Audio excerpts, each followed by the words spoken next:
A note on Little Britain.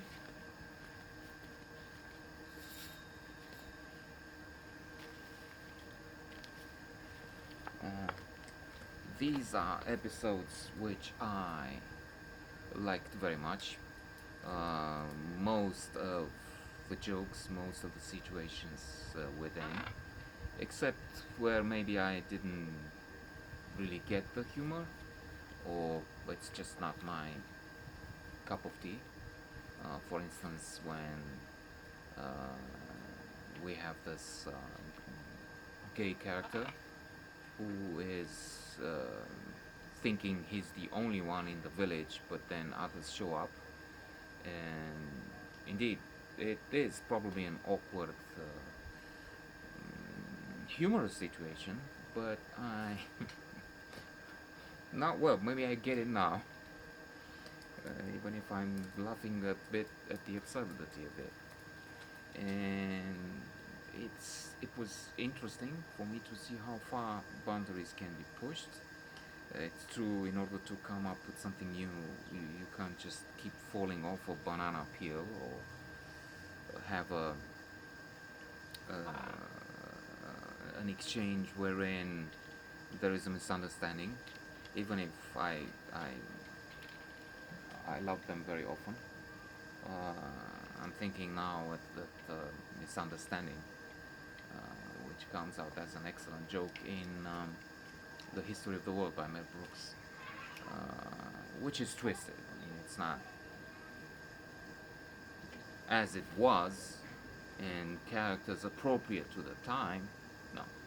There's an African American coming out from the Roman Senate in the days of the Roman Empire, and he is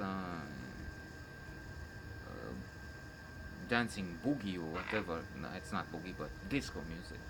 He has a stereo on his shoulder, big stereo, and a big band with "Won't You Take Me to Funky Town."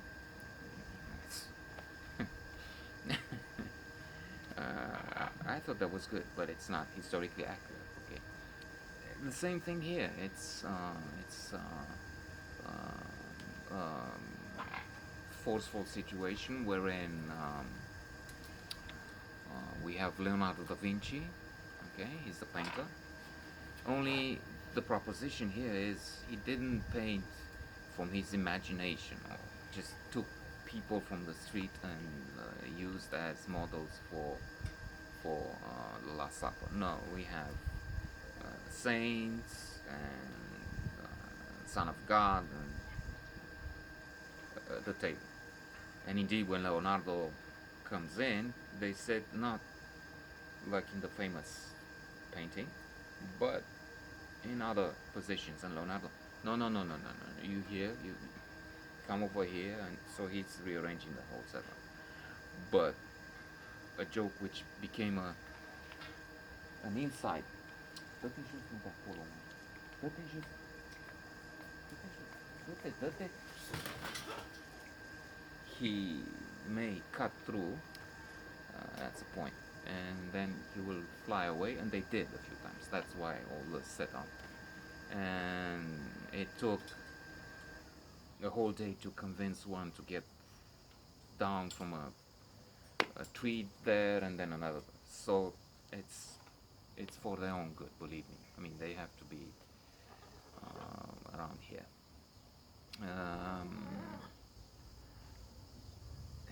and Mel Brooks is the waiter, so he comes at this table with all these saintly uh, guys, and he says, "Okay, let me take your water, wine, and what did you say? I don't want that wine. I want the white one." And he says, for some reason, "Oh, Jesus." And Jesus, who's sitting there, says, "Yes." And the waiter of Mel Brooks says, "What? No, you said Jesus."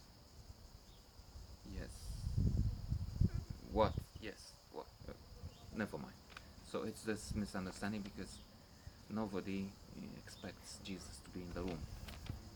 And people say, "Oh, Jesus," often. "Yes." "What?" Never mind. Um, I got distracted. Sorry. Britain amazed me with the new boundaries, as I was saying. And I will give just an example and wrap this up to come back with another note, perhaps really dedicated to Little Britain and not history of the world. So we have the two comedians, excellent actors, and playing almost all the characters, all the important characters anyway. And so this Tom, let's say for that scene, comes to the house of Harry and as a guest. Harry, come in. Let me introduce you to the mother, Jane, and grandmother. And when he sees grandmother, they're both young, in their 20s. And he sees grandmother who's like really old, 80, 90 years old. Um, he's transfigured. He's in love. And indeed, he wants to sit next to her. Shall we go to the friend? Harry asks. To the disco? Harry, would you? Oh no. And he starts making signs under the table. And Grandma says, that's Crockett? Crockett? Grandma, Crockett, our dog, died 25 years ago. It was Tom kicking her. And then Grandma spills some ice cream or coffee, whatever, on her chest. And Tom starts wiping. Oh, let me help you. Takes a napkin, whatever. And he keeps cleaning and cleaning. And it's getting sexual and outrageous and embarrassing. And finally, but I laughed. I mean, maybe it's the sick, I don't know, thing inside. And then finally, she's eating something, and she chokes. Oh, let me help you. And our friend, hero here, Tom, stands up, takes the granny in his arms, whatever method it's called, I don't know, and starts.